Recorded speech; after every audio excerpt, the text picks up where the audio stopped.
Hello, and welcome to episode 44 of Flesh and Pod. My name is Abby, and I am your host. With me, as always, are Logan and Jordan. Logan, we'll start with you. What did you do in Flesh and Blood this week? I played an Armory. We drafted some WTR, which is the best draft format. And okay, hold on. There's a cat meowing at me. Is it your cat? Is that your cat? This cat never visits me, and now this cat is here. Oh, it's the best. We've been blessed by the podcast cat. Get the fuck out of here! Oh, the algorithm. Oh no! Oh no! That cat, you broke the algorithm, you dumb bitch. Okay. Okay. Well, that's done. Oh well, that episode's gone. So, what did I do? We drafted some WTR, and I played some Dumpster Dorinthia, which is always a good time. I've bought lots of Flock of the Feather Walkers, and they kept passing me Razor Reflexes. I'm like, okay, Yeah, I guess we'll do that then. Came in third. I played Dex one. There was Zach Cash, friend of humanity. He drafted a very, very good Bravo deck that took out me, and then in succession took out me, and then took out Dagon. So it was quite the deck, and fatiguing the ever-living shit out of somebody. I had the most awkward third pack ever too, where I open it and I'm like, okay, it's here. So these are some pretty good cards. Okay, here's a red unmovable. I'm into that. Here's a Crippling Crush, and here's another red unmovable. Whoa, fuck. What? Okay, that's bad because I'm gonna pass a red unmovable and a Crippling Crush. Oh my god. Okay then. So that's loaded. That pack was stacked. And so that was fun. And then I played in the Battle Hardened yesterday. I didn't do great. I went 4-3. My three losses, I will freely admit that my opponent was at 1 on all 3 losses. I was playing Kadachi Fi. And I don't, there are a couple of instances where I think I could have played better for a better result. My opponents were all very good in general. And there was one spot where I was locked if I draw. I had an Art of War turn, opponent at 1. I'm locked if I draw I'm locked for sure if I draw a blue or a 0 attack with Go Again. And this is over. Yeah, sure. I draw Blaze Headlong Lava Burst to go with the Lava Burst in my hand, and Snapdragons are gone. So attack for 4. He's like, block with equipment. I'm like, yeah. So I gotta hope that your 4-card Briar hand does not have non-attack and attack action in it. Great. You're ahead. I feel like you're ahead. Yeah. So losing that one was like bricked on Art of War. Okay, that'll happen. That's tough too when your opponents are at 1 and you're like, man, I probably could have found a damage somewhere, but like, I really don't know where. Those are tough to evaluate, those games. Yeah, I mean, the draw my loss in round 1 was the aggro draw my list. I needed his 1 card left in hand to not be a 0-cost dragon. Oops. Taste it. Yeah. Yep. And then because the burn them all was going to would kill me at that point. I really like, and then a Phi Mirror where it was a lot of just bashy. And I had forgotten when I won the die roll that Kadachi Phi into Searing Emberblade Phi is really one of those things. If you get the information ahead of time, by the way your opponent lays stuff out, and you win the die roll on Kadachi Phi and you see they're on Emberblade, you want to go first. Okay. But like, so normally like people just put their equipment in a stack, right? Right. You don't know if they have 2 weapons or 1 weapon. So, but my opponent had 1. I just wasn't paying attention to how he had things laid out, and so I chose to play second. Okay. Because that's what you would do otherwise. Sure. And I look over, I'm like, shit. Well, I'm probably going to lose this one. And I did. Yeah, that's tough. It's rough, yeah. But overall, a decent event. I mean, it was one of those where there was no prizes outside of top 8 for a $40 100-player Battle Hardened, which is a little bit of a feel bad. Yeah.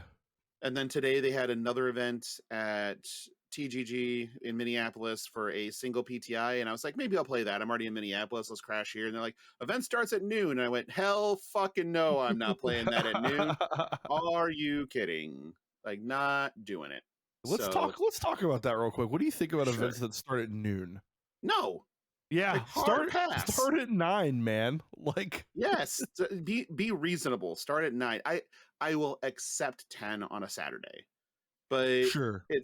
but otherwise, like if you give me the option to say we can start this event at noon or start this event at 6 in the morning, 6 in the morning, every time. Every Yep. single time. Yeah, Like, give me a full day.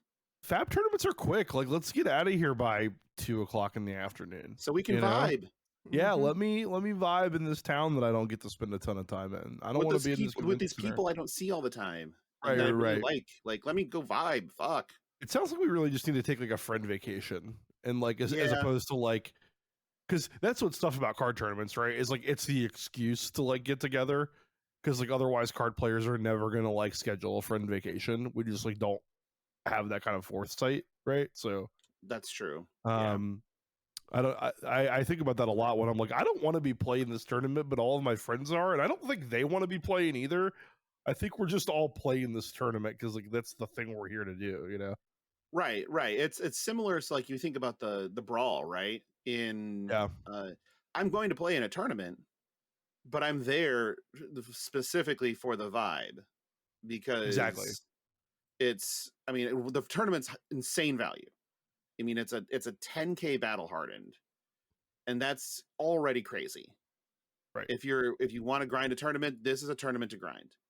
But I'm really like my purpose in going is a lot of people that I love to hang out with are going to be there in search of a good time in the same place that I am searching for a good time, which is just a Exactly. dream. So Yeah, it's just like the cool thing Keith and Jacob have done. I think anybody could run a tournament, right?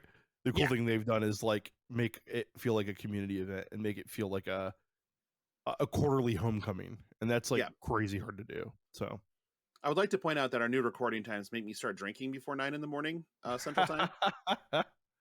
To be clear, they don't make you. Well, what? Maybe not. I don't know. I don't know how you live your life. I'm not saying I don't know that we agree on that. Interesting. But anyway, Jordan, it's your turn. Tell us what you got up to in Flesh and Blood. Nothing. Perfect. We recorded on Tuesday and we recorded today. That's what I've done in Flesh and Blood. I did get set complete on the whole game.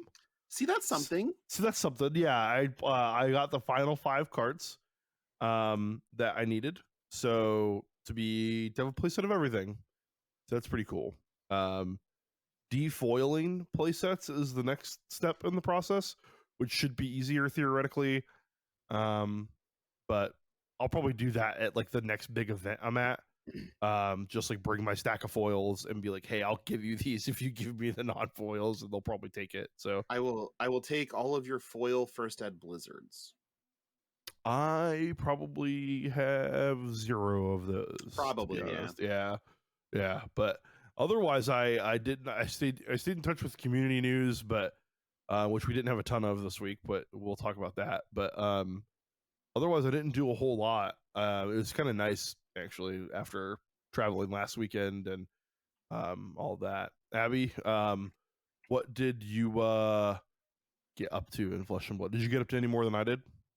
No, I sure didn't. It was a short week, right? Tuesday to Sunday. I honest to God don't even remember what I did last week. So I think my point with you there, Abby, is it could have been the longest week and it'd probably still be the same result. So don't blame the short week. Yeah, right. Like... Listen. No, I did not do anything. I don't even remember what happened last week. There was a hurricane in the southeast, so that happened. That occupied a lot of my time for work. But yeah, Jordan got some cards. I opened some of them as they came in the mail. Does that count? That's good. Yeah, that's a thing in Flesh and Blood. Yeah. We're trying to just buy time until the 22nd when you could report that you went to the brawl. Exactly. So. Exactly. And that's basically where we'll be. And hey, viewers, listener, and friends, if you're in the Florida area and you're struggling and need help, please reach out. Hit us up. We would love to help you. It's really rough down there. And the pictures are, we can only see it in pictures and it's horrifying. Can only imagine what it's like down there. So please, Right. if you're Oh my if you god. need anything, please reach out. We would love to help and get you back on your feet however we can. That's right. Yeah, I have been more involved with it than I ever have before during hurricane season because that's my region at work. And it has been all over the place. So Oh, let us know. We're safe and dry here, but we'll help however we can. So For sure. all right, with that, let's get into it. So news and notes this week. First up, we had a Battle Hardened yesterday in damn it, I was there. Minneapolis. I don't believe it. Oh, well, that's fair. So top 8 consisted of 5 Fi, 2 Oldham, and a dash. Michael Fang took down the event with Oldham. What was his final match? Do we know? I believe it was Oldham Phi. Okay. I think he just went through I think he marched through a bunch of Phis. That's fair. And Yeah, Dash is a yeah, tough matchup for Oldham, so that makes sense. yeah, I got to witness a couple of those where it is a grind fest, and I think I watched the majority of two because playing Phi, the benefit is you get to be a spectator a ton. So you just get to watch matches because you're done in 6 minutes. Mm. And sat down and watched Oldham Dash twice, and both matches I watched of Oldham Dash resulted in draws. So Blast. yeah, right. Yeah, well, that top 8 is not what I would have expected after the Worlds or after the Nationals runouts we just had. I guess like Phi being great is not surprising. Like none of those decks in there are surprising. It's just that the diversity of Phi is a lot. So I will say that the Minneapolis community has a little bit of a hive mind when it comes to decks. Gotcha. So like last, ProQuest season 2 and even ProQuest season 1, honestly, you could bank on like if player A was on Starvo, players B, C, D, E, F, G, H, Q, and T are all also on Starvo. And so there's a bit of a hive mind thing going on over up there that, I mean, that's not a bad thing. They all tune their decks and they all have they're playing to the fact that they believe that they can win the matchups that are important to win, and then try to play heads up in the mirrors, which it's a good strategy for a local community to do. So I think that that's more representative of why there was so much Phi in the room Gotcha. than anything else. So when you get these like kind of smaller, more insular community tournaments, you're going to have some of that, right? You're going to have some of that feeding where it's all hive mind based. And I think that's much ado about nothing. Not shocking that Michael Fang just rolled it. Michael Fang, God, you did it to me, Abby. I Rolled listen. in and just cleaned up with Oldham. I think that people misunderstand the nature of the Phi Oldham matchup at times. They think that Phi is, super favored, and it's like, that's not necessarily true. A good Oldham player that can play through the lines and knows exactly how to keep what cards to keep in hand and when to move the sticks to switching to a beatdown are the ones that are going to win. And let's be fair, Michael Fang's on that short list of players that are super underrated. Like the guy is super fucking good. I mean, it's like him, the people that don't get talked about enough are probably like Michael Fang, Jacob Baugh, Brody Spurlock needs to be talked about more. He was there. He top aided. Okay. Yeah. Flew up from Texas. That's savage. It's like he's just come steal a PTI. It's like the Canadians coming down and invading Charlotte's Grand Prix. Yeah. that was hilarious. And yeah, so he was there and he top aided as well. It was it was really weird to see all the Phi just kind of floating around and just by the law of large numbers, they were going to be represented. Yeah. And the Dash players that could play fast enough were picking off the Oldhams, and so one of them got in too. It's a good meta. I think we're still in a good meta. We'll talk about that in a little bit with the BNS announcements coming up. But I'm glad you said the thing about the insular community, if only because I don't want people to take too much away from this. That like, we're not looking at like a 60% Phi meta. Like, no, we're not nationally. you might look at this list and realize like in your local group look totally different, and that's the fucking juice, baby. Like that's like the game's in a good spot from that standpoint. And so this is just one top 8 out of a billion, you know? Right. So Yep. sure. Side note, speaking of Texas, there's a Battle Hardened event in Dallas next week. There is. Oh. I did not know that. And then I think Denver the week after that, if I remember right. Denver is the week after the Columbus. Brawl. That's right. Okay. And this game does not stop. Nope. All gas, no brakes. Holy shit. Yep. All right. So we have an I don't want to say article because it's not like published, but Tyler Horsepool put out a statement regarding his game loss at Nationals. Correct? Nationals? Yes, Nationals. Yep. Might have been the calling. Was it in calling or Nationals? It says round 7 of the U.S. Nationals. U.S. So it was in Nationals. Nats, okay. Yeah. So we'll make sure to link that so that you guys can read through it. But you guys want to give your takes on it? Yeah, only that I think Tyler asked some really good questions about like what slow play is in our community and like what we need to be thinking about as we develop slow play policy. As Logan brings this adorable cat onto the This little idiot is what's screaming at us right now. I love it. Is this thing. Will you stop? Hello, beautiful idiot. I just want to squish your face. They're just like, hey, pay attention to me right now, goddammit. I don't care about your show. Which is fair. This Cats is don't give very a shit. true. Cats don't give a shit. And she Yeah. is clearly in not give a shit mode.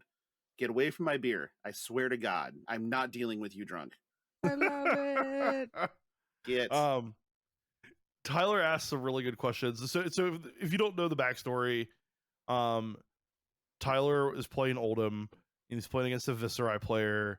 And the Viserai player is playing sort of slow, but Tyler kind of says throughout the article, I don't think he's intentionally played slow. I don't think he's taking...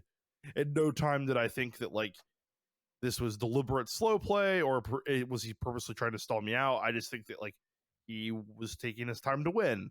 And so I guess at some point Tyler turned the match to where in the event of a game that goes that is unconstrained by time, Tyler would probably win, and his opponent's kind of looking a little miserable. And Tyler says to his opponent, "You can call a judge if you want." And a judge comes over, and through the fallout of that conversation, it's apparently ruled that Tyler, asked his opponent to concede or reminded him that he could concede and received the match loss. And through talking to his opponent afterwards and the next day or whatever, he kind of came to some questions about like, what is slow play? What are the purpose of the concession rules that we currently have written? Where should a match loss or a DQ be in the tournament's penalties and procedures guide? What is the are the rules as they're written working for the reasons that they're written for? And are the reasons that they're written good?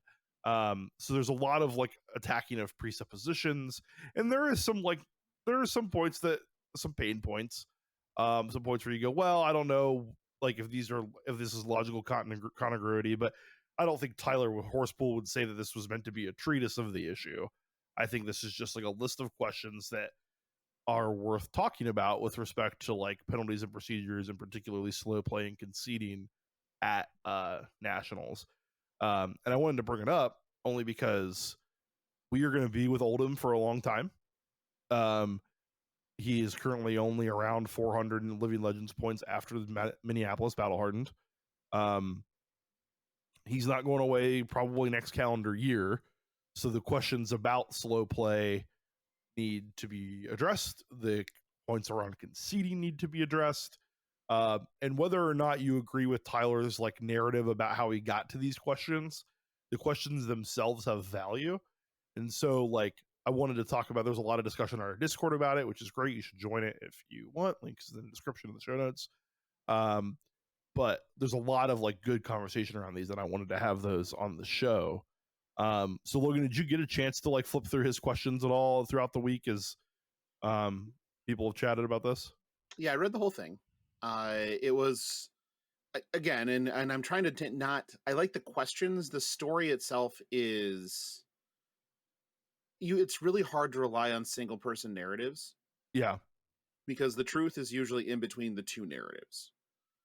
And in Right. this case, he was saying it wasn't nefarious. My opponent looked miserable. I wanted him to have an opportunity to talk to a judge and concede if he wanted. I wasn't trying to play anything in his brain. I okay.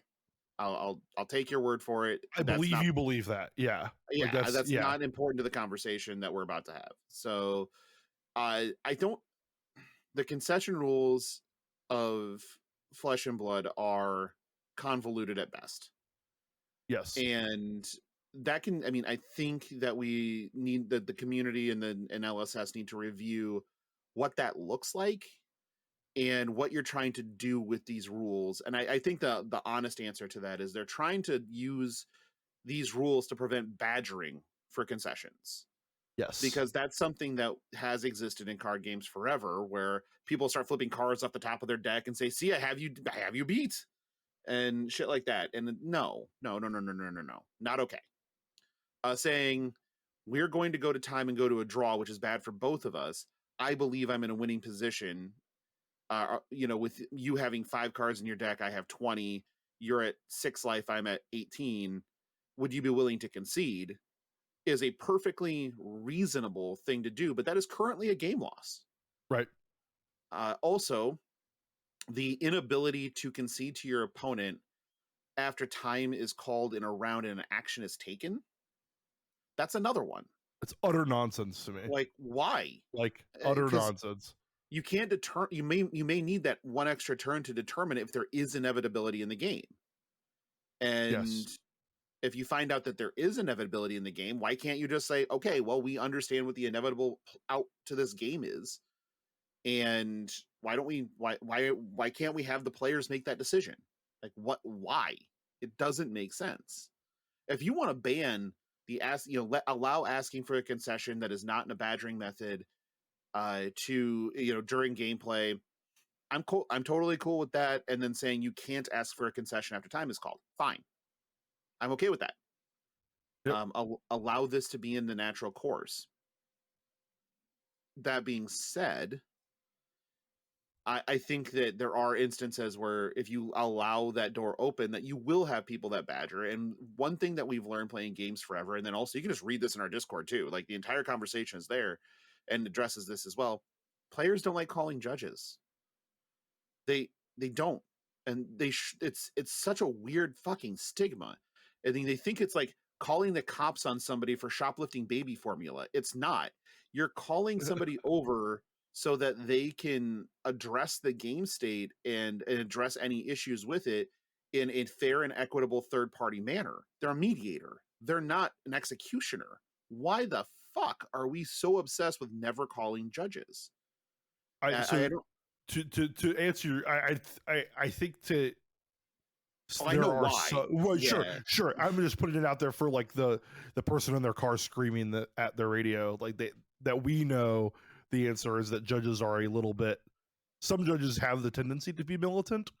Some judges are the people some judges are the cops arresting people for stealing baby formula, and they like being those people. And like that, I definitely get the opinion of like, you don't call the judge because only bad things happen. I definitely get why some people have that feeling. I also get, especially new people, of, well, if I involve the law, I don't know my way around it maybe as well as my like opponent does. And so that is like a thing here that unfortunately is like a culture thing that we need to figure out. But it's also often a awkward social interaction. Yes. It comes across as accusatory. Right. And some people are not very good at articulating, what is happening. So I had one yesterday. We're in a comp REL event, and my opponent hits me, with playing Briar. And he ends his turn. He puts the cards on the bottom of his deck. He picks up the cards from the top of his deck and goes, wait, is it too late to get my Embodiment of Earth? Oh, yeah, for sure. And I said, yes, it is. And he said, well, I'd like to call a judge on that. I'm like, okay. And I raised my hand, and just because I'm very loud, yeah, and just called for a judge. They're over in a second. And he's like not answering the question directly enough, and I'm like, okay, let me help. You went and put your cards on the bottom. You took the cards off the top of your deck, and then you asked me if if you was too late for your embodiment of Earth, and I said yes. Is that accurate? And he goes, yeah, that's what happened. And the judge goes, oh, okay, that's a signal that you move through your phases and you move to the end of the turn, and so it's a missed trigger. Your opponent can put it on the stack if they'd like to. Would you like to give him put that ability on the stack? And I said no. He's like okay, move forward. Yeah, it could be that It's easy. simple.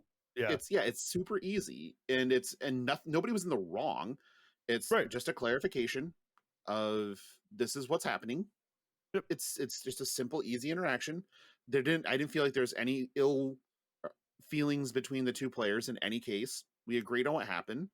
The judge adjudicated their position, and we moved on with our lives and match, and he still killed me. So it's totally fine to call a judge in those instances. The other piece of this puzzle is slow play. Jordan, help me. Yeah. Because I'm going to go on a rant if I have to go on fucking slow play rants. Yeah, I don't. Slow play is intentionally a undefined term, a specifically defined term. We want judges and players to have leeway with like what slow play is and isn't, because the complexity of the game matters, and like where you're at in the turn matters, and chess clocks are not reasonable in a card game. Like, stop asking about them. Like it would look like bullet chess with how often priority passes.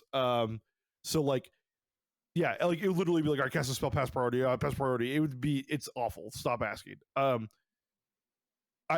There's not a way to define slow play. It is very much like the Supreme Court has said, you know it when you see it. Oh, God damn it. Yeah, and we have to trust our judges to like properly adjudicate those things. In the history of playing cards, I haven't seen it a ton. No. I'm pretty like, it doesn't happen regularly, and when it happens, it's just like, hey, I think we both need to play a little bit faster. I think the story, like we talked about, the narrative that Tyler tells us doesn't actually matter, but the biggest lesson point from this is, if at any point you think, man, my opponent is taking a long time, that's when you say something. You don't wait till the end of the round and then be salty about it. The second you go, man, I think he's taking kind of a long time for the decision point we're at, hey, we need to speed up. Like, and again, it's not offensive. It's not rude. You're not an asshole. No, like, not at all. Well, you're not rude for how you do it matters, right? You might be an asshole, but this is not you being an asshole. These are, they're not mutually exclusive, I guess. Yeah, right. But yeah, like, you're not rude because you say, hey, I think we need to speed up. Like, this turn shouldn't be taking this long. Yeah. And if they want to call a judge and say, hey, I think I'm playing appropriately fine, and you want to talk about that, that's cool, right? Yeah. I've been taking a long time, and an opponent say, hey, you need to speed this up, and I've gone, yeah, shit, I kind of have taken a long time, right? Or vice versa, where I go, well, I actually have a pretty, like, I'm playing it out a lot right now, and I will speed up significantly more after this decision point. And like, that happens, right? That actually happened at Charlotte, where my opponent cast a blizzard on something that like didn't have go again because I had an action point from lead the charge. He was just trying to like cast an ice card to give me like a frostbite, and I sat there for like 5 minutes on the like frostbite trigger and was like trying to play in the rest of my turn, when I could have just said, yeah, that resolves, that's fine. But in my head, I got into like, oh, I'm planning the rest of my turn with this frostbite now. And he was like, hey, you know that doesn't have go again. You have an action point, right? Can you move on? And I was like, oh, yeah, sorry. I'm not paying. Frostbite resolves. I was just sorry. Plotting my turn. Yeah. Right. I was doing everything that happens after this. Yes. And he was like, oh, okay. And like, again, he asked, I said what I was thinking, and it was fine. And like, we resolved the issue. So I definitely get why, Logan, you don't want to talk about it, because it's frustrating, because there's so many, like, it's just a hard thing to talk about because it's so ill-defined, and intentionally so. It was a 6-row show yesterday. It was a 6-row show yesterday. Ooh, baby. We had a blast. So with me, it's so slow play is hard. I'm a person that plays pretty fast in general. Yes, and you are. It's just baked into me, and I slow down, hopefully, I'm able to when I'm playing my best, I'm able to identify the big swing points and then slow down enough to make those decisions and play fast the rest of it. Sometimes just to make up for my opponent, being in the tank as well. In my mind, the correct thing to do if you identify slow play is to first ask them to speed it up. And if they don't, then you call a judge. And sometimes both players can be playing at a reasonable pace, and you start to approach those crux points, and time is running low on the clock. And so it feels like you start doing the mental gymnastics of, have they been playing slow this whole time? Is this something where I'm going to take a draw because of slow play? And then you start trying to relitigate the past, which is stupid. Don't do that. And so at nationals, I was an Oldham mirror, so it's grindy, and we were both playing pretty reasonably fast, and I was in what I considered to be an inevitable state. And I said, hey, he was taking a very long time on a turn with like 7 minutes on the clock. I said, hey, can you speed it up a little bit because we only have 7 minutes? And he's like, yeah, I just need to really think about this. I'm like, that's fine. I mean, but just let me know if it's going to take a while. I'll call a judge and let them understand, let them adjudicate the pace of play. And he's like, oh, no, don't do that. I'm like, judge. Yeah. And it came over, and I'm like, hey, I just want you to watch the pace of play. And then the person sped up noticeably. I'm like, is this person really trying to draw me? Is that it? But I called the judge just because, I honestly, if in a perfect world, there'd be a judge sitting at every match, adjudicating all points of the match every time. That is not feasible in the slightest. One, there's not enough judges in existence. Two, there's not. What the There's a cat attacking me now. It's a 2-cat show. For people that are on audio only, like 98% of you, my cat is currently attacking my monitor that has my camera on it. Woo! So it's like vibrating, and she is like a purr machine. So if you hear her, here's the thing: like a motorboat. If you had just left the door on the stairs, she wouldn't be able to get in. Oh wow! Get fun, nerd. Wow, hey, kitty. Okay, that's cool. Your mom's talking shit about you. Do you hear that? Yeah. All right. Oh, great radio, folks. At any rate, so yes, please read the article, or please read his write-up. Understand that it's a single person's narrative, and don't take the narrative into account as much as the principles in the narrative, and then kind of identify where you feel on the lines of this with concessions and slow playing. Kind of, what the hell? She's going crazy, man. She is going ham. She's just like, we're done with this segment, I guess. Yeah, I guess, yeah. So this is going to just encourage people to just tune in on YouTube to see what the fuck is happening here. Right. Yeah, for real. So, but please take a minute, read through this. It's well worth reading. Tyler does a good job of articulating the questions and the points, and I think that they're relative to the community discussion and changes in rules and procedures. Yeah. My only closing thought would be, if you are going to play competitive rel or rated play, please read the tournament policies and procedures guidelines. Like, please read that rule book. Like, please read the penalties that you're supposed to get. Because it's absurd when you ever watch a sports event and like a player doesn't know a rule and then they get like a 15-yard penalty, and like everybody on the TV is like, how don't they know that? This is their fucking job. It's crazy when players don't know rules. You should know the rules of competitive play. You don't have to know you don't have to be able to pass the judge test. Just like give the thing a glance and go, oh, I didn't even know that was a thing that applied to me, right? Yeah. You would be surprised at how many things people get wrong in the course of like just a tournament by not playing correctly. Billions. Because they just haven't ever looked at the rule book. And Teague in our Discord is a local area judge here in Columbus, and it does a good point of saying, like, please take one of the biggest learning points from this is like, learn what you are and aren't allowed to do in a tournament setting. But I think, yeah, again, like Logan said, the questions are great. It's a tremendous pour. Yeah, you actually poured that beer pretty good. It's a good little head on there, like good color. It looks good. Perfect. Oh god, zombie dust is so good. And you're right. Jesus. But yeah, I don't know. This is frustrating from a bunch of reasons because, like, I think we said it, that the concessions rules as now don't make sense. Like, if we're worried about harassment, let's make a harassment rule. And if we already have a harassment rule, there then we should just one. like, and if there's not, there might be. I should see, like, this might be like a UC minor type of thing for Magic, where like you can, like, or it was a UC major in Magic to harass your opponent for a concession, disqualified on the spot because of the harassment, not the concession. Like, and that's baked into like harassment rules, right? If I say, hey, do you want to concede, and you go no, and I go, hey, how about you really concede though? Like, that, you're an asshole, right? Mm-hmm. Like, stop asking me. I said no. Nobody owes the concession.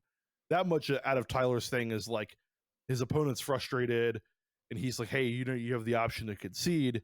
Like, I didn't have to concede. Like, especially in rated play, you shouldn't expect a concession because your elo's on the line. So like that, but that's secondary to the rules about whether asking for a concession at any point is silly or good or whatever. So anyway, just a lot of good questions, I think, that are worth reading about and thinking about. Thank you, Tyler, for writing that up and taking up about 25 minutes of podcast time in a slow news week.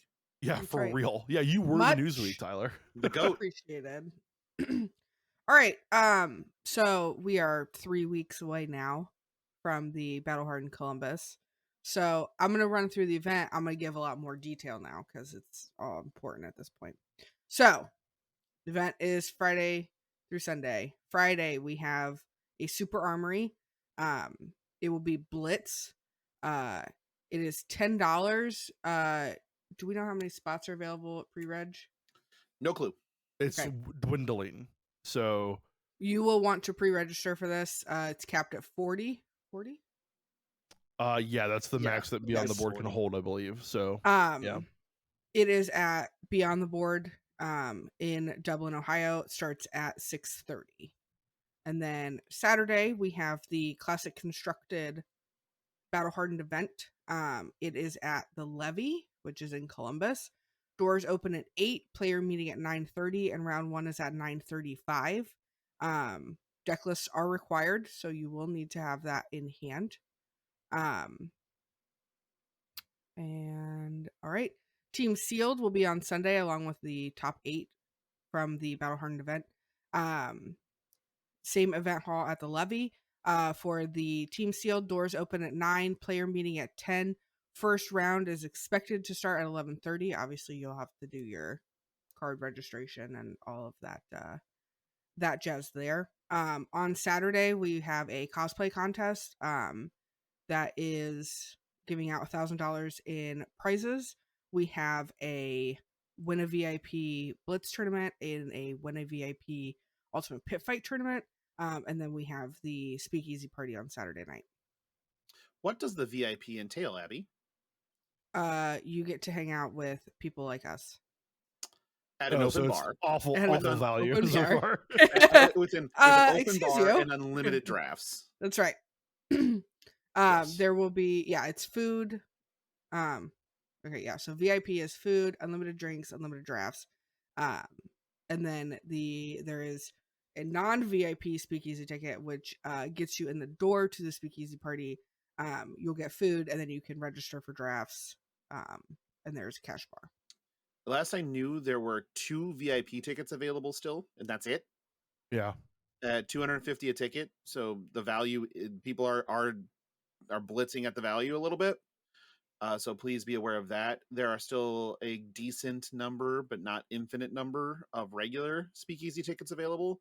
Yeah. So if you're interested in being in the room and kind of rubbing elbows with some people from the community and having some drinks and doing some drafts and maybe watching an alpha draft, maybe, or maybe being in an alpha draft, maybe, you should probably be taking a look at those packages. There are packages on the website. We'll put a link in the show notes for different things that will get you into different, that will give you different event vouchers and stuff like that to play in the event. So please check those out. They are very reasonable in every way, shape, and form that I can imagine. So please take a look. This event will be way too much fun. It's something that will have you coming back. That's for sure. I honestly, I probably will play in the event because I'm a degenerate that likes to compete, but this is the kind of thing you could just come to hang out for too. If you wanted to wanted to come to the Speakeasy, just like if you're like, hey, I can't play the tournament that day, but I want to hang out, like get a Speakeasy ticket and come hang out. Like, it'll be well worth it. I'll make it worth it, damn it. Oh wow. It's uncomfortable. Yeah. Jesus. Also, Why I do you know have to make it Logan. like that? I'm I gonna know open up an Logan HR said file. it. Please don't rub elbows with me, and it's a weird thing. It creeps me out. It's a metaphor. Is it? Yes. Mm. You can rub my elbows, I guess, but you There have you to go. ask nicely beforehand. Yours are kind of scaly. I don't know. Yeah, they're You don't definitely. need- Yeah, I need some lotion. Yeah. I'll have a jacket You on get the some whole time, Aveeno. probably though. Yeah, you need to get some Aveeno in that shit. Yeah. There we go.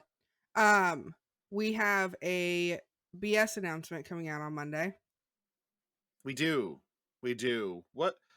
So Jordan, I threw this on the docket, so to speak. Yeah. Pheno, I believe it was Pheno Black, threw up a nice little troll on Twitter that looked like an official announcement, and at the bottom had a Rickroll. So like it was fun, but talking about how they're banning Channel, Belittle, Channel Mount, or not Channel Mount Heroic, Channel Lake Frigid, Belittle, and Crown of Seeds and Classic Constructed. I'm like, oh, this is bullshit already. Yeah. But this stopped and thought about it. I'm like, what changes do you think should be made? We're going to start with Classic Constructed. Are there any changes you think you would make? No. I don't know how you look at the diversity of top 8s that we just had and say, I don't want these. I don't want this. No. Abby, next question to you then. Are there any things you'd want to see changed in Blitz? I have no idea. Okay. I have expert analysis over here at the Flesh and Product. I have not played a Blitz game in a reasonable enough amount of time to make an accurate statement. She's played CC more recently than she's played Blitz. So yeah. Wow. Is it because Jordan doesn't build you Blitz decks? Yes. Oh, okay. And because everything I've done's been limited, so I haven't. Okay. Like when I have a Blitz deck at the Realm event, it will be the first time I've had a Blitz deck in a long time. While, a minute. Probably, like months. That's a long time. Okay, so let's wind this back really quick. I'm going to we're going to talk through a potential ban and what it would do to the format. I agree with you, Jordan. I would do nothing. I think it is a super diverse and interesting metagame with a lot of play inside of it. I don't feel like that there is. I feel like that there is there's probably a best deck, but not a best thing to be doing, if that makes sense. Yep. Or the other way around, however you want to take it. But let's just kind of address this. What does banning Belittle do? I mean, it shuts down aggressive decks because it does pay for itself, right? Like it's a gain 2 resources, attack for 3 with Goken, so it makes aggressive decks way slower. But at the end of the day, I don't like the fact that you could go like, all right, Belittle into Channel Mount into the next thing on your list is like very good. But I don't think it does but that's obviously not good enough to sweep the meta anyway, so it's fine. It's just a good role player to get to play expensive things in your aggressive decks. Okay. I largely agree with that. I think that it's in an Emberblade Fi, it lets you swing with your Emberblade no matter what. Sure. And in Briar, it allows you to just play Channel Mount Heroic. It's a card advantage engine, but does it weaken these decks to the rest of the format too much if you get rid of it? I don't know, actually. I don't know. I don't think those decks are relied too much on Belittle, to be honest. I think Belittle's like a good package, but I think Channel Mount Heroic and then what Fi is doing are pretty good irrespective of the Belittle package. So I don't think so. Okay. Crown of Seeds. Okay. Thoughts? Yeah. Very efficient engine for Oldhim. Would drastically change what Oldhim does on its turns with respect to shield mana, and like right now they're crowning shielding A being off of that pitch for 3 and then into blocking with 2 other cards in arsenal one or swinging a hammer depending on how the turn plays out. But I don't think that it would. This is the biggest question mark maybe of whether this like completely cuts Oldhim's legs out or not. We just haven't had to see a world where like Oldhim doesn't Crown, you would see more Earth reacting, I imagine, out of Oldham. But I don't know if you would see like I actually, this is actually the biggest question mark. I don't know what this does to Oldham overall. Yeah, I don't know if it needs it. I don't think so. Yeah, But like I if you wanted to do it for fun, I guess. yeah, just for funsies. I think that Oldham would go to just playing a Crown of Providence in their head slot and having Yep. a one-time Crown of Seeds type of thing. Yep. To set up a 5-card hand. But yep. You'd play more Earth cards. I think you would Earth react more. Yep. You got to deal with like 2/2/2 for Brazetta or whatever. But you'd shift more into like an Endless Winter type of build, where you're just leaning heavier into fusing and digging to getting to the fuse in a different way. But I think that it limits the play pattern and the efficiency of the play pattern. I don't think you need to, though. I mean, I'm with you on we shouldn't do any of these things. Right. You're just saying ideas to talk about what they do, right? In case they do get crazy and do something. Yeah. The other one is Channel Lake Frigid. Oh man. This would be a dramatic change for Icelander. This would be a dramatic change for Oldham. It'd be a dramatic change for Dash. Oh yeah, Dash just gets to go bananas, right? Like not having to worry about these like pesky like my turn now costs 30 mana. Yeah, Dash and Dromai both get expressly better. Yeah. It might be enough to push Dash and Dromai over the top. It would really limit what Icelander's doing, and I think that's a shame because what Icelander's doing is very cool. And it's definitely among the most powerful things you can be doing, but it's very difficult to do, so we don't see a ton of people do it. This one I think might have the biggest impact. It's between that and Crown, and I think Channel Lake definitely takes the cake because of its downstream effects. But like I again don't want them to do it, but I do think this would be the biggest impact of the meta if they wanted to make a shakeup before Worlds. Yeah, so I guess where I'm at for banned and thank you for indulging me. No, sure. But I think where I'm at for the banned and suspended announcements is I want to see no changes in Classic Constructed. I think we are in an amazing spot. I do want to see a change in Blitz, specifically for Icelander. Because and a lot of people haven't played a ton of Blitz competitively lately, but if you've sat down across from an Icelander in Blitz, it's fucking miserable. Really? The damage output is tied also to controlling your hand. Oh, sure. And so in a 20 life format, yeah, that's a lot. And a fused Aether Ice Vein is like disgusting, right? Like, oh yeah, or just a Land of Frost Hex and Ice Eternal You. Like, what do you do? Like, this game's over. Yeah, this game is over. So that's kind of I think that there needs to be some movement there. I don't know what that movement should be either. My instinct to say ban Channel Lake Frigid and Blitz, because I can see that being okay. The games are too short and it has just a disparate impact because of how short the games are. And then in decks like Icelander, it also is you play it and it double taxes immediately, and that's problematic too. Sure. So if I were going to target anything, that would be it. Again, I'm sure that they know something that I don't when it comes to that. I am not an expert on that by any stretch of the imagination, but having played against some Blitz Icelander, it's just a miserable experience in general for the person that's sitting across from the Icelander. But and I think there's some disparity because of the fact that of the different accesses in a shortened game that make it so that the other player basically doesn't get to play. And that comes out the 3rd?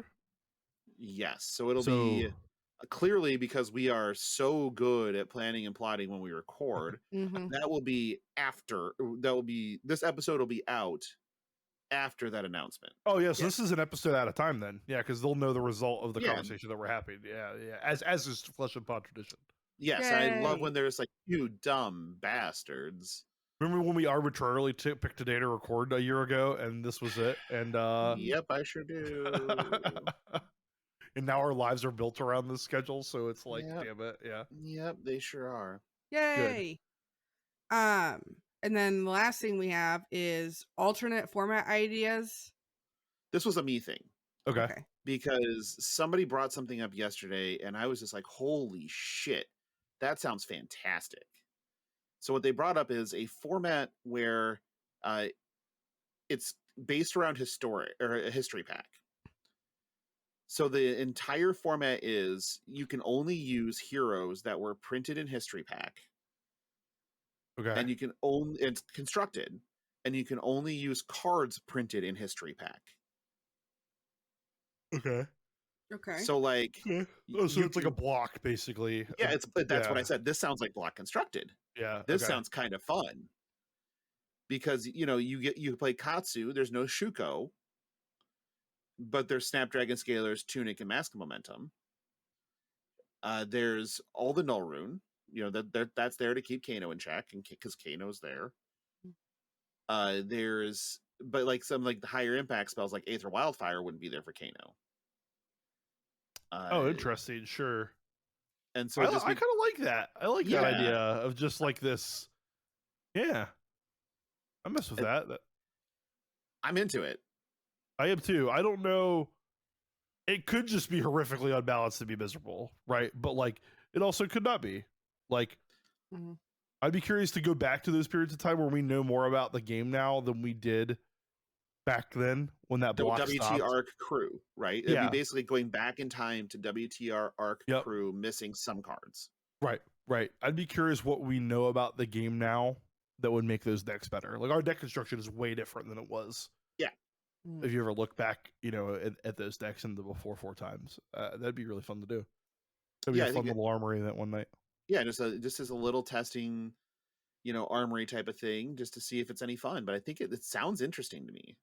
When he brought it up, I'm like, okay, now I've got ideas. Right now I kind of want to run a small little, like maybe like a little Talishar TTS tournament with people. Right, it'd be fun. I think it'd be fun as hell. Yeah. The other one was the money match. I brought this up. Yes. Yep. And true to form, I bring this up, and a friend of humanity, Keith Bartram, sends me a message. Tell me more about this money match. Okay. Guy's a crazy person. He's a madman. So I have been sitting and thinking about this, and here's what I came up with. I want you to kind of tell me what you think.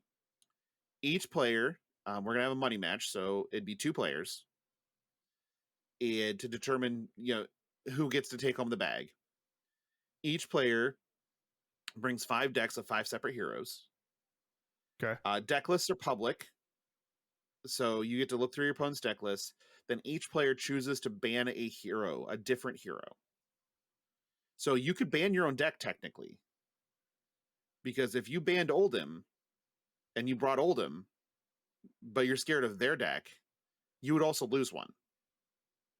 Okay. And then best of 5 with the remaining. You can only play each deck once. No, so like a Hearthstone or a Legends of Runeterra type of deal. Yeah. Those formats are really fun. Those formats are very fun. And there's also like the winner's deck stays.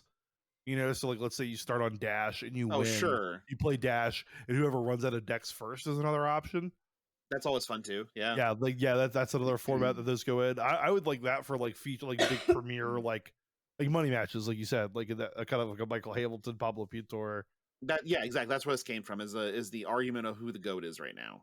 Yeah. And it was is it Michael Hamilton? Is it Pablo Pintor? Is it is it somebody else? Is it that we're sleeping on? And I think that'd be interesting to run those, even if you ran them as like a seeded 1 through 4. And sure. And did it that way, like to get a little bit more out of it. But I really think that's an interesting concept that would really challenge people, and I think people would love watching it, because you want to see high level shit. That's high level shit.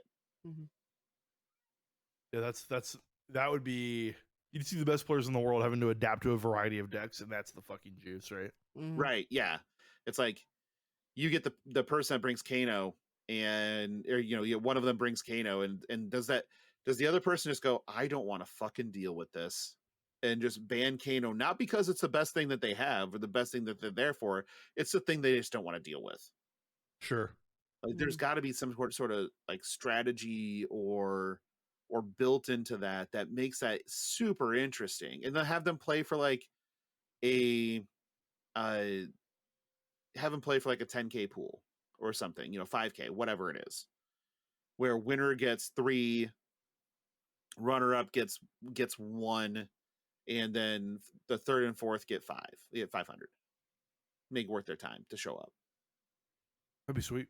Like, to me, that's the type of event that you have like the pro wrestling style arena of competitors with people watching live and then have it streaming as well. Like, that's like the ticketed event type of juice that we talked about before, where you have that and this is your format. I think that would just be super sweet and fun. Have commentary go fucking ballistic over shit. No time limits. Every match plays out to a natural conclusion. And I think that would just be sweet and get a lot of eyeballs and people would love it. Mm-hmm. It'd be awesome. We should do that. Yeah, we'll get Keith involved to put up the money and then we'll do the rest. Sell the ads and all that kind of stuff. Yeah. Yeah. I'm sure he'd be okay with it. I'm not putting words in his mouth, but it is Keith. That's right. All right, we have 4 listener questions this week. Question number 1 is from Fighting Walloon. Now that we have a lot of people streaming games on Talishar, what are things that you think as a viewer make for a great game play stream? Sorry. Forgot. Great gameplay stream. I think people will forgive a lot if you are just entertaining and talk about your game as it's happening. I think generally card games, so I did a lot of streaming in college and through like COVID, and I feel like my most successful ones were with card games because there's something to always be talking about, and people will forgive you being bad at it. People will forgive you not having like the cleanest setup. If you just like talk about your game and what you're thinking, people love that shit, and I think that's when I can hear why someone makes the decision they make. It's great. One of the toughest things about watching commentary without player input is like they're like, wait, why did he make that decision? And that was like probably the worst decision of the ones he could have made. With a stream, you don't have that problem because you go, hey, this is my thought process. Now that decision can still be shit. You can still be an idiot, but like at least I know, okay, at least he had like a brain and got to there somehow. So that's my thing. It's just like talk about your game. Yeah, so you're definitely more experienced in the arena of streaming as I am. I streamed a little bit of arena back when it first came out, and I don't consume a ton of streams. Oh, the thing that actually I did do and got the most viewers on is playing golf with your friends. Oh, that game is fun as shit to watch. The game is fun as shit to play. Yeah. Like I will jam golf with your friends anytime you want to. Listeners, if you want to jam golf with your friends, you just fucking hit me up. I will stream that shit and I will just talk shit the entire time. I have zero compunction. That's great. About fucking you up in some golf with your friends. It's usually by the end of it, it's golf with your former friends. Sure. That being said, I will fuck you up in some golf with your friends. But you're right. It's the entertaining aspect of the stream. It's the person talking and explaining their way through things, or just generally being entertaining.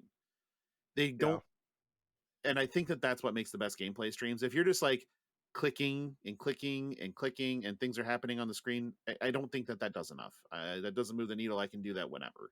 Yeah. The big philosophy so Harris Heller is a big YouTuber that I follow a lot for like content creation stuff, and I try to base a lot of like decisions with like the show on like what would Harris do, and one of the things that he talks about a lot is if you're very good at this game, like if you're Michael Hamilton, people will just sit there and watch you play. You don't have to say a fucking word. But Right. If you're not Michael Hamilton, why would someone watch you? And it's because they probably like you and they're entertaining, and like so like to figure out like, are you Michael Hamilton? If you're not, if you are, hi Michael. If you're not, hey, what's going on, man? Hey, thanks for taking those pictures in Lille. Help the Pro Tour draft. By tons. Yeah, that was amazing. God, we couldn't have done it without you. What a good dude. What a nice fella.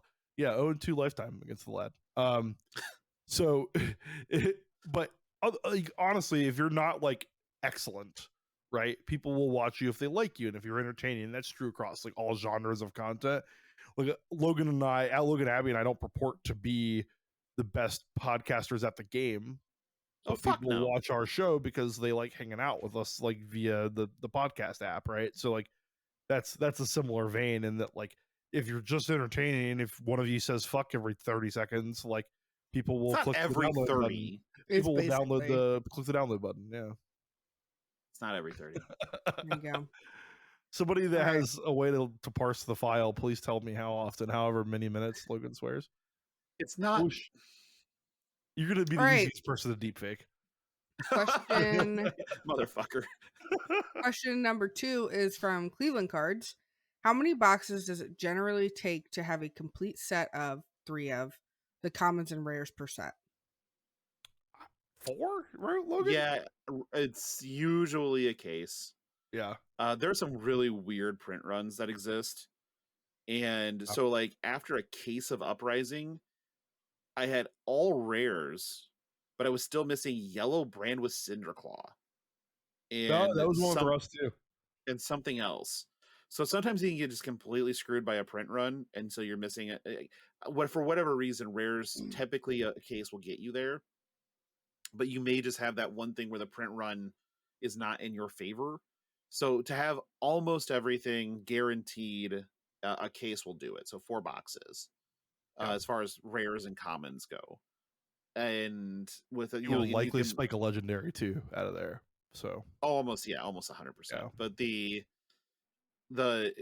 amount of money you'd have to spend on rares and legendaries after a case to be complete is probably at $1 or less. Yep.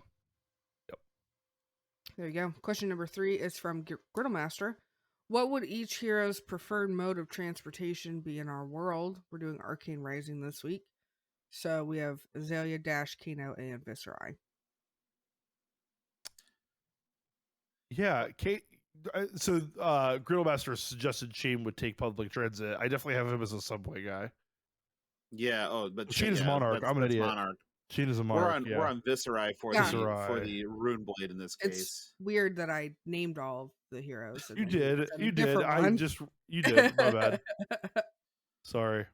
Well, Dash is on a motorcycle. We already know that. Yes, Dash rides a motorcycle. Yes. Viscerai. What is Viscerai doing? Does Viscerai just walk? Is he with Katsu just walking? No, he's probably like portaling through the nether regions of the Demonastery to teleport to the next place. Well, what's the human? What's the human version? Yeah, what's the human version of that? Just airplanes, I guess, is the closest. Yeah, I guess. Yeah, it's kind of a boring one for how cool of a character Viz is. Oh, we got it. He's flying Spirit Airlines. Okay. Sure. Okay.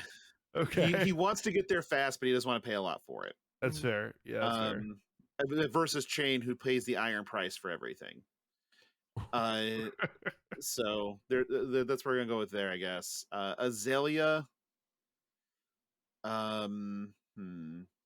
Is Hang Glider a portion of transit? I suppose we could give her Hang Glider. Yeah. What's a very inefficient downright secondary? Yeah. It's like, what's the most inefficient mode to get from point A to point B? Greyhound?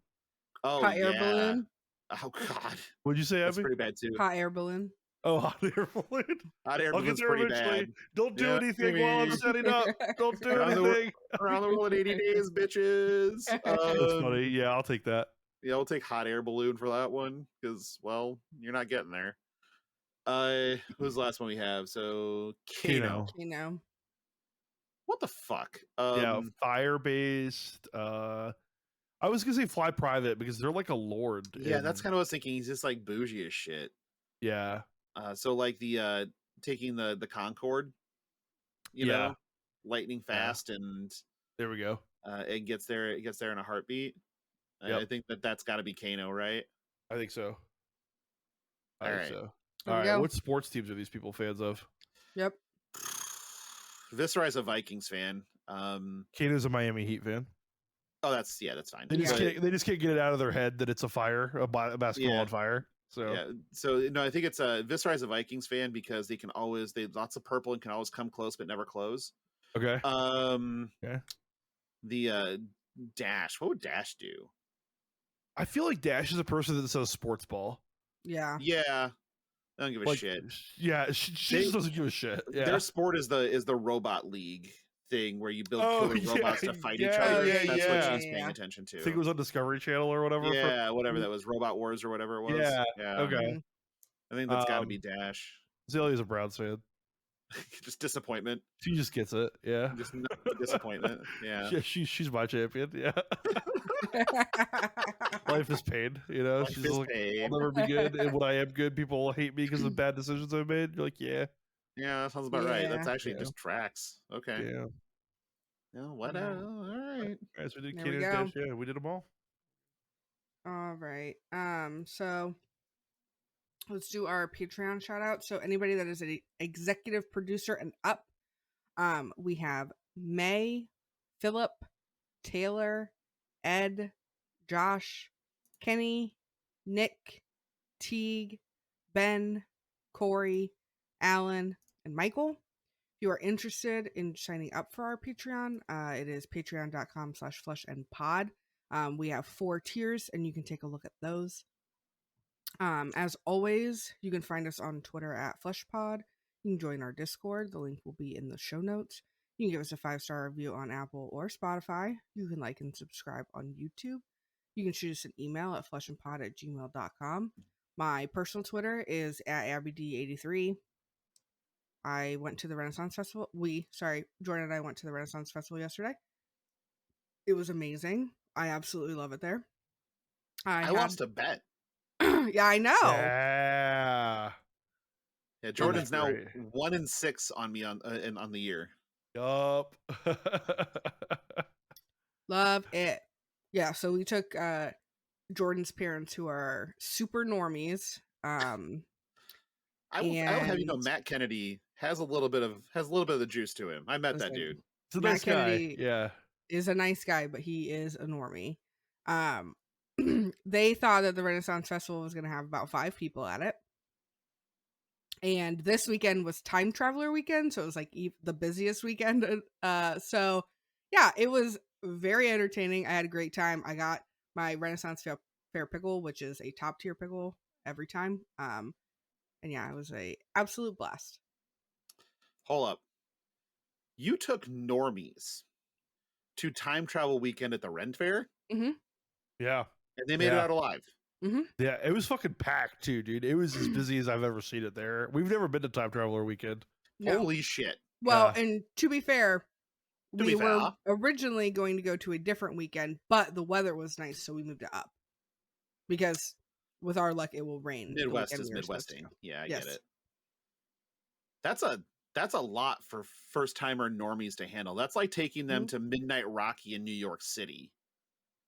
Like, yeah, that is fucked from the word jump. You know, just from the jump. That is not like. And yes, you are correct. Ren Fair pickles are S tier pickles, like unassailable pickles. Yeah, my turn, I guess too. Yes.